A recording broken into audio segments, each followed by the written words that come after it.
Welcome to the fifth video of this research chapter series. We have covered the research topics, introduction chapter, literature review chapter, and then in the previous video we have covered the questionnaire part. Now we are going to focus on the methodology chapter in the basic research. So for this research we are going to follow quantitative study. So based on that only we are going to focus on the methodology. But even if you are doing qualitative, this is going to be helpful for you because we are going to talk about general things. So we will go and discuss about this chapter.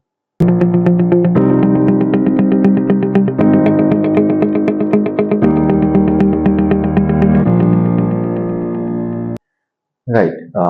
What is methodology basically? So this is basically the plan or the blueprint of your study. So imagine you are going to cook something, and what are your ingredients? Okay, now how you are going to cook it? So this is the same thing in research. Methodology is about how you are going to do this research and what are the things that you are going to choose, the methods that you are going to choose, how you are going to do this, and what are the instructions. Yeah. So all these things will be discussed in methodology chapter. Just like I said, if you are a cook, so what's the cuisine that you're going to make?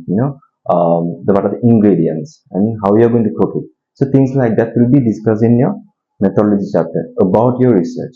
So that is basically methodology. This is about what, how, and why. So once you complete all these subsections under methodology, you would understand that okay, this is about what, how, and why about your research, related to your research. Okay, that is about methodology. Okay, so just like the other chapters, we are going to start up with an introduction. So in this also, what you can do is you can explain what is methodology. Maybe you can add couple of citations there. Okay, and then you can signpost about your subsections. Okay, you are going to discuss about your strategy, population, sampling, and all that. Okay, so this is about your methodology chapter, not the whole research. This is related to this chapter only, the methodology chapter only. So this is very simple, the introduction, of course, just like the other chapters as well. So you have to have like a brief intro with the signposting part. Right. So what's going to be the next? Conceptual framework. So what is this conceptual framework? It's like an illustration. Okay, so remember, so in our case we had 4 attributes, remember. So we have discussed about this in literature review and in previous videos in this research chapter series. So this conceptual framework should be based on those attributes and your dependent and independent variable. This is like an illustration. Okay, this is not a paragraph or anything, this is going to be an illustration. Yeah, so in my case, my independent variable is motivation, dependent variable is turnover, right? So I can have something like this is just to convince the reader. Okay, this is my structure in terms of attributes and independent variable and dependent variable. Okay, let's have something like this. This is your motivation and independent variable. So based on this, you will have 4 attributes. Yeah. So what are the attributes that you have? First one we had salary, work-life balance, recognition, and what was the other? Leadership. Yeah. So these 4 are our attributes. So we are going to test. So based on this only we are going to do the research, right? So we are going to test these attributes against the dependent variable, which is what? Which is your turnover. Here, employee turnover. And this is your dependent variable, right? So you can have few arrows like this. So this is your conceptual framework. So you can come up with your own way, but you have to replace your own attributes and you need to mention your key variables, independent variable and dependent variable. Mention your specifics like maybe performance, marketing, revenue, whatever. So have something like this. This is one of the basic illustration that I wanted to make. So this is about your conceptual frameworks. You are basically going to convince the reader, this is my structure.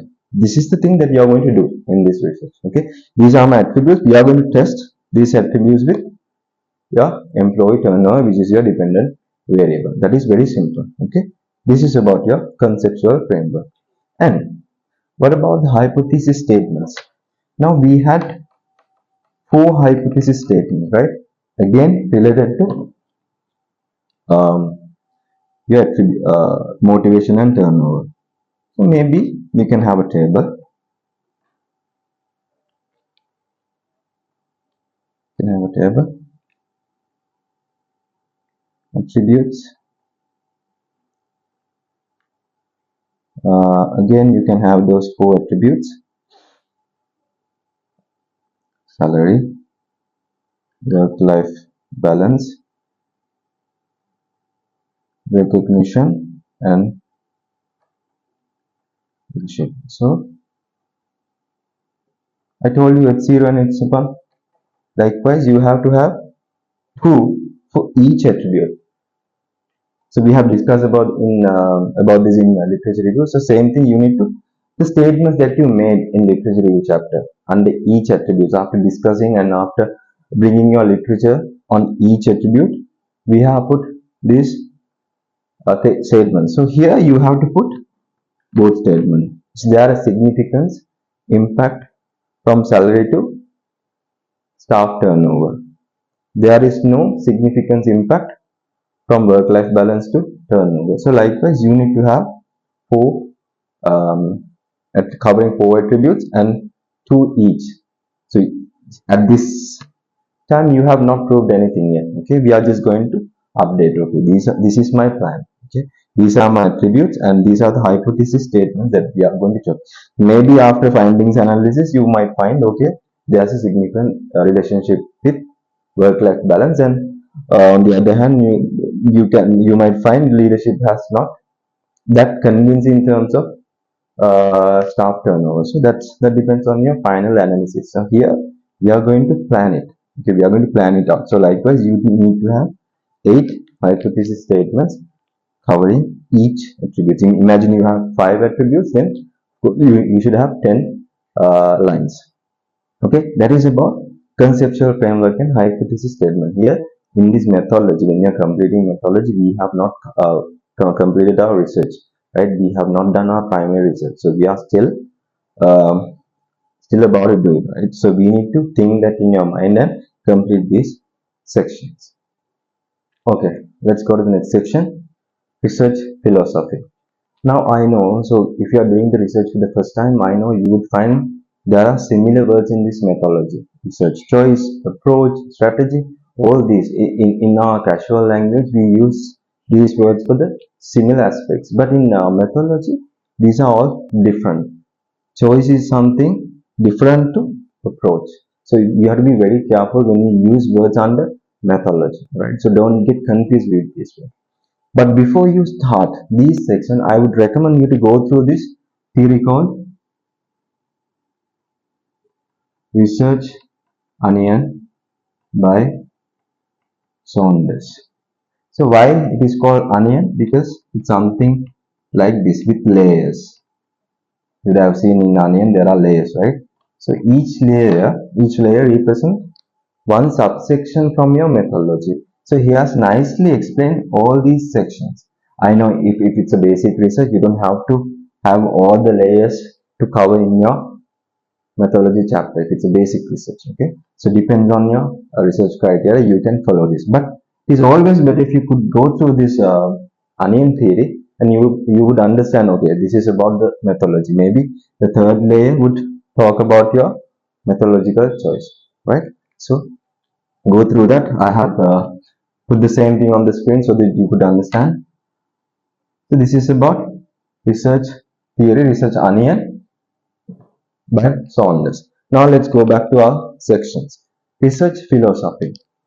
Now You have to tell, you need to explain what is your research philosophy in your research. Now, you have many options: positivism, interpretivism, pragmatism. Okay, so in complicated study there will be more. Okay, so what is positivism? So imagine, if you are in our research, we are going to do this research based on fact, figures and numbers, right? So facts and numbers, it's going to be quantitative, obviously.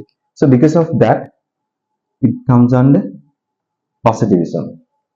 Imagine you are doing qualitative study. Of course, you will be done. You will be do this. You will be doing this research based on feelings, opinions, and experiences. Right? In that case, it is falls under interpretation. Yeah. If you are doing a kind of a mixed approach, then of course it's pragmatism. So it's very simple. Now, for you to understand these things, okay, what is positivism, what is interpretation, even though I have explained this in this video, you have to go through that research onion theory. So at least go through it slightly, so you would understand, okay, philosophies are explained by these things. If I'm doing like quantitative study and I'm using quantified details, then of course it falls under positivism. So you need to tell in this 3.0, first you need to explain these options that you can choose, and then you have to tell, okay, this is my approach in my study. In this study, the positivism is the philosophy that you are using, right? And you need to tell why, because you are using fact, numbers, and know all this information, right? So you have to tell that. That is about research philosophy. Okay, don't get confused with these complicated words. It's very simple. Okay, and then you have methodological choice. So what is your methodological choice? In methodological choice, you have multiple categories. Okay, I'm going to simplify this as much as possible: mono, mix, and multi. Okay, mono is one, mixed is again a mix of everything, you know, and multi is everything, right? So most of the studies are based on mono. Of course, in this study also, the one that we are doing is also mono method, because we are going to follow quantitative. Because of that, it is mono. So in this study, it's going to be mono. And at the same time, you have to tell, is it quantitative or qualitative under the same section, under the same methodological choice. So we are doing quantitative study. If you are doing qualitative, you can say qualitative. But again, if you are doing only quantitative, it's the same thing, mono, right? Imagine you are doing quantitative plus qualitative, like you are going to interview, and at the same time you are going to distribute a survey. So then it's a mix, right? So again, you have to mention both of this. Yeah. So you are using qualitative plus quantitative. You have to explain. Okay, and you need to explain why all the time. Just like I started with how, what, why. So you need to explain why. Okay. So that is about your methodological choice. So just again, I'm telling you, you have to go through this research onion by Saunders, because then only you would understand, okay, mono is this, multi is this, mix is this. Okay, there are many other options as well in methodological choices. I'm going to focus on the basic options, right? So that is about methodological choice. So in our case, we are going to do mono and quantitative, right? Right. The next section is research approach. Okay, what is research approach? Again, this is something similar to choice, but not in those words only, but the meaning that's quite different. Okay, see, you will have under research approach in any research, you will find deductive and inductive options. Okay, now you need to find, okay, in my research, is it deductive or inductive, right? So in this, it is deductive. Why? Deductive is basically something like this. You focus on the theory first, and then you build hypothesis, and you interpret data, and you finalize data, and you analyze data, and provide recommendation. So if you follow that manner, if you're following your research in that manner, of course that is deductive.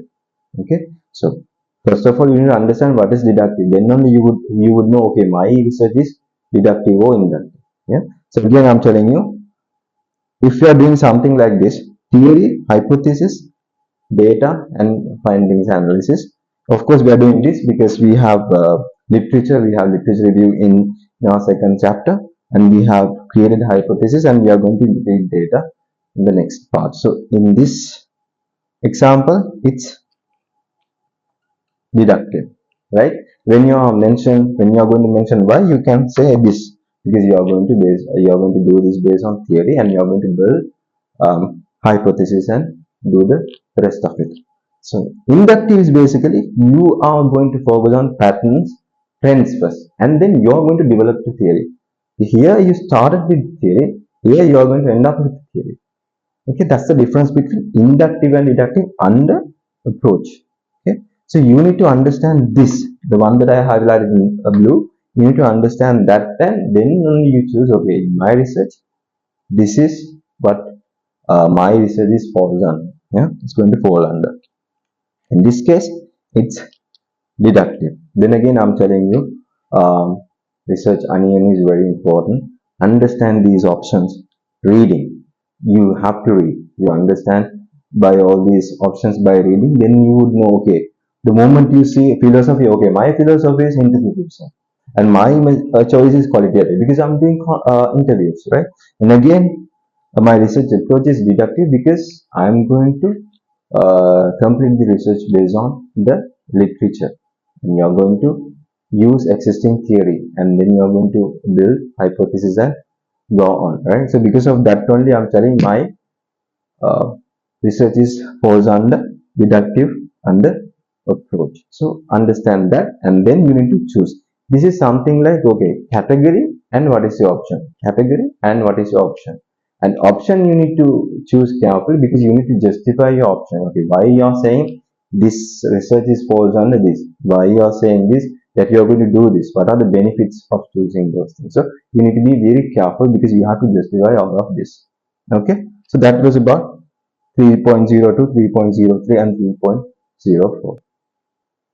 Right, and next we have research strategy. In this part, you have to say, okay, whether your study is based on case study, survey, or experiment. Because in our case, it's going to be case study because we are using a company, and also we are going to distribute service. So likewise, you need to explain what are the options and what are the things that you are going to do in this research of yours. So in our case, we are going to mention these two, but I don't recommend that you have to write a lot in this part. Don't use a lot of words in this research study, that is not that so important. Okay, so that was about 3.05. In 3.6, this is something very important: population and sampling. Now what is population? Now in our case, we are going to check the motivation on staff turnover. So in our case, imagine this is a bank, okay, that we have chosen, ABC Bank, right? So in this bank, there are 1,000 employees working. Total number of employees are 1,000. So now we are going to do this research based on this case study, and number of employees are 1,000. So this is basically your population, right? Let's say this is your bank. These X's are your what? Employees. So you have 1,000 employees. So total number of employees. So I have chosen employees because based on my research topic. So because of that, we have 1,000 number of employees. That is your population. Again, like I said, you need to explain this what is population with general terms, with citation and all that. Then only you have to come to your part. Okay, in my study, population is total number of employees. The number is 1,000. Okay, and what's going to be the sample? The sample is the number of people that you are going to use to complete your study. You can't distribute these surveys to each and every employee of this company, right? Because it's impractical. It's not possible. So distributing among 1,000 employees, yeah, it's very hard. It's not practical. So because of that, you are going to choose few. So out of these 1,000 employees, out of this population, total number of employees, you are going to pick 100. Yeah, this is your sample.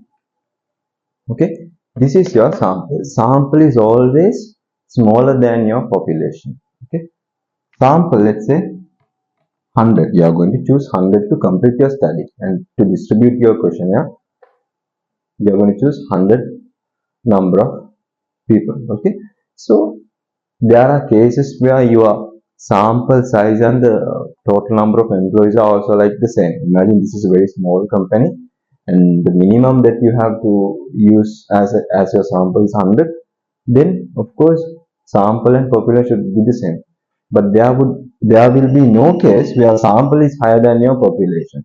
Either it is smaller than the population or equal, right? So population is the bigger circle, sample is the smaller circle inside that bigger circle. Okay, the people who are going you are going to choose to do this research. Okay, that's your sample, and sample size is 100. You have to mention numbers are there. So imagine in a situation where we are going to focus on working customers. Okay, here we are talking about motivation of staff turnover, right? So because of staff only, we can count these numbers because in any company, the HR knows about the total number of heads. So imagine where you have to do a research on the working customers. So that is uncountable. So in that case, you don't have to mention the total number. Okay, you can say working employees is going to be your what population. You're going to pick 50 people out of that working customers. So that's going to be your sample. So sample size, of course, you can mention, right? You have to be careful with your own study and your case study. That is about that. And now, when that is about population, bigger circle and small circle, of course, you have to mention the number. And then the sampling. Now, you are going to choose, this is your sample size, right? So you are going to choose 100 people. Now, how you are going to choose this sample? That's about sampling technique. So it is that part is falls under probability and non-probability. What is probability? So the way that you are going to choose this 100, imagine all these people have an equal chance to be chosen, then that is probability. There's a probability of getting picked by you. So because of that, that's probability. And non-probabilities, there is a higher chance of specific integers to be picked up. So this is quite biased. That depends on your sampling technique. Yeah. So in this probability, simple random is one of the options. Now, just like I said, there are many options under these sections. So you need to read to understand, okay, this is going to be easiest sampling technique for me because I'm going to do this. So based on your research, it differs, right? So simple random is like you are randomly picking, right? If you are doing that, that's of course probability because since you are choosing them randomly, everyone has a chance, right? So that is probability. And non-probability, and imagine you are doing this research at a shopping mall, right? And the people who have come on that day only getting picked up, yeah. So people who are going to come the other day, the next day, not going to be picked up. So because of that, that is non-probability, and that sampling technique is called convenience, right? So there are categories: probability and non-probability. The way that you are going to choose the sample and do the testing part, do the findings part, collecting the findings. So you need to understand if it's probability or non-probability, and why you are going to choose simple, random, or clusters based on your sampling technique. This is called sampling technique. Simple, random, cluster. There are many options that you can choose. So you choose that technique based on your study, whatever the convenient sampling technique for you, and then you say, hey, this is under probability sampling or non-probability sampling. Okay, clear. It's not that complicated. If you understood the concept, it's going to be very easy for you. Yeah. So like I said, there are many sampling techniques that you can find. I have mentioned two each here: simple, random, under probability and cluster, and convenience sampling as normal under non-probability. So you can choose, you can tell, okay, in my case, this is my sampling technique. That is about that. Population and sampling. Okay. Data collection. Now, data collection is very basic. The primary, you need to mention about primary and secondary data. What is your primary data in this research? The findings that you are going to collect from the people, right? That is primary because that's where you generate new ideas, new answers. That is why it is called primary. What is your secondary data? The literature. You have already completed that chapter. So here you have to say in this study you are going to use primary and secondary both. Primary, like this way, the findings of this sample size or the individuals, and secondary data you have discussed in the literature review chapter, and based on journal articles with ebooks, websites, and all that theoretical information, you have completed secondary data. So with examples, you need to explain primary and secondary data you're going to choose, how you're going to choose, what are those sources. Okay. And at the same time, you need to mention the survey method. Are you going to use Google Forms, or you are going to print, or you're going to paper based? You're going to do this research on paper based strategy. Imagine you are going to print all these questionnaires, like 100 questionnaire, 100 printouts, and you are distributing. So that is your survey method. Okay. And also mention that you are going to do a pilot testing before the main findings and analysis chapter. Okay, so you have to say you are going to do a pilot testing because this is going to be very useful for you. You are going to test uh, these data before you start the main findings and analysis chapter, right? So that was about that. Always mention, explain these things and tell your option and explain why. Okay, that was about these three sections. Okay, now we are in the last part of this methodology chapter. So these are the three things that you have to complete at last. 3.08 ethical consideration. So you know the ethical part, right? So how ethically you are going to complete this research. So you have to explain those things. First again, just like I said, you have to explain theoretical information, what is explaining what is ethical consideration in research. Okay, you can have a couple of citations and explain. And then after you have to say in this study how you are going to complete this research in ethical manner. For example, you can say uh, consent. So you are going to get the consent letter from the company. Okay, you are going to get the approval to complete this research in that company, right? Based on that company. So you have taken the consent letter from this company. That is one of the examples that you can explain under ethical consideration. What else? You can say you are going to delete all the information that you are going to gather through your sample soon after your project is submitted. Yeah, project is submitted. You can mention you're going to delete that, and maybe you can say all this data until you complete this study you're going to save in your personal computer with encrypted access, right? So you can mention that as well, and you're not going to take any confidential information from them such as mobile numbers, names, and everything. So you're not going to collect those data. So those are the things that you can say that you are going to ethically complete this research or ethically conduct this primary research. What else? You are not going to force the sample, the individuals that you have chosen as 100, you are not going to force them to complete the study. Okay, if they are willing to do, they are willing to not to take part, then of course they can leave. That's not a problem. So things like that you can mention under this part, how ethically you are going to conduct this research. Okay, you can bring those samples based on your study. So that is about ethical consideration, very easy. And then what are the limitations? So again, the challenge is that you have to go through, by completing this study. Probably time management. Okay, maybe if you are a worker, so the time management was like quite hard for you to do the research. And what else? And you feel your sample size is not enough to come to a conclusion. For example, you can say, imagine the company that you have chosen has 1 million employees and you are going to choose 100 sample. Of course, that's not going to be, you cannot get a convincing result because you cannot come to a conclusion where you have multiple millions of employees and you cannot base on 100 sample size. So it's quite not convincing. So that is also a limitation that you can highlight, right? So things like that. Maybe the technical issues. Maybe imagine you're doing this SPSS software for the first time. So technical difficulties, right?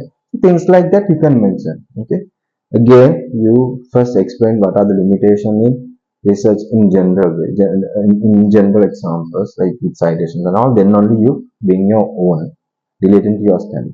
Okay, so that is about limitation. And then you have chapter summary. Just like the other chapter summaries, you need to focus on your methodology. What are the key highlights and what are the options that you have chosen to complete this research. And maybe you can do a little bit signposting of the next part of the study, next part of the research, which is going to be your pilot testing. Maybe you can say in the next part of the study, before the final findings and analysis or like the research, primary research, you are going to do a pilot testing.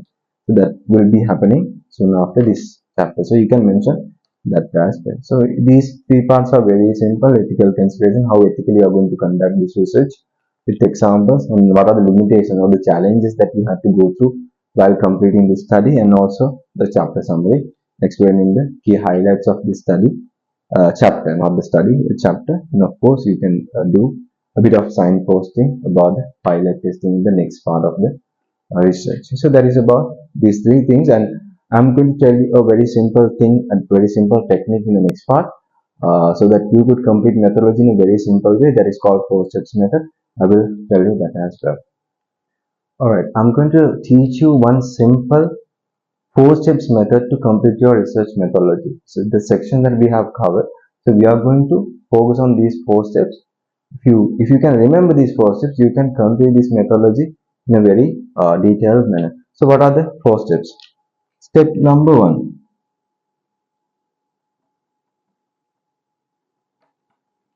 explain the options.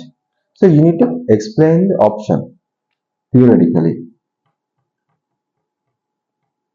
So let's take one section to complete this example. For example, imagine we are doing methodological choice. So now you need to explain what are the options that you have. What are the options that you have? Quantitative, qualitative, and mix. So in this the first step, you have to mention, you have to explain what is quantitative, what is qualitative, and what is mixed method and all that, right? With citations theoretically. So you explain those things regardless of your option. Okay, don't worry about the option yet. Just focus on all the options that you have, and you explain them. Okay, what is this, what is that, and all that, right? That is your step number 1. Step number 2, you can mention what is your option. Here, with one sentence, you can say in this study, the author, the study author is going to choose quantitative. Yeah. So this is basically about your option. The second step is about your option. So in this study, author is going to choose quantitative as the methodological choice. So that is about your second step. What is your third step? Why? Now you have to justify why did you choose quantitative. So now you have to mention the benefits of choosing this option. So what are the benefits of quantitative method? You can say it's easy to manage time, and you can quantify data and interpret data very easily. So things like that you can mention under quantitative. Yeah. So third step is about why. Why did you choose this option? Okay. The last step, disadvantages of not choosing the other option. So disadvantage of not choosing the other option. So now other option is qualitative, right? So what would have happened if you had chosen qualitative? So here the disadvantages of quantitative you have to mention, or in other way you can say the benefits of qualitative, right? So if you had chosen this one, what are the benefits that you had to have, you could have, right?